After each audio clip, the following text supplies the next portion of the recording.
So guys, magandang umaga sa lahat, magandang araw, magandang hapon. Ito ang biryani ngayon. Wow. May Friday biryani. See? Isang order, dalawang chicken sa loob. Yun, dami. Yan, order na to, order na. Kaya kailangan ko nang i-package. Yan, may natapos na ako. Yun, nag-isa lang ako sa opening. Ang hirap mag-isa. May darating na order, gagawa ng sandwich, gagawa ng juice. Ay nako, nagbakasyon yung partner ko na Indiano. Ako na lang mag-isa sa opening. Ito tinira ko to para sa sa staff.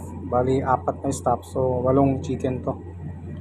Tuwing Friday, kami, libre kami sa Yes! biryani. Tigda dalawa, tapos may libre pang soft drinks. Yun, ito yung kanin niya. Parang fried rice lang, Parang fried rice lang siya. Sobrang to, malinamnam, malasa. Habang pinapakulo kasi may na siya, may pampalasa ng nilalagay. So nilagyan ko siya ng chicken stocks, tsaka asin, tapos yung vegetable oil. Yun. My Friday biryani.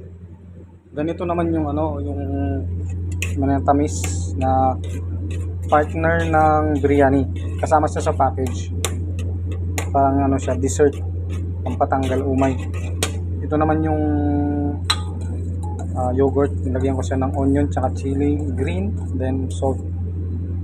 Ang daw to, kasi napakaanghang ng biryani, so ito yung pampabawas ng anghang.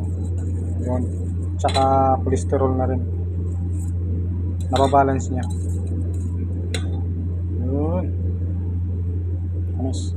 Ito naman fresh milk to, tapos mayroon siyang cashew nuts tsaka raisin, tapos asukal. Tapos ito yung parang noodles siya. Di ko alam anong tawag nito. Basta parang noodles siya. Parang bihon, no? Diba, ang sarap. Tamis niya. Okay. So, ano na tayo?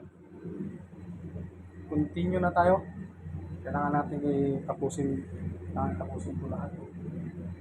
Bye. Thank you for watching.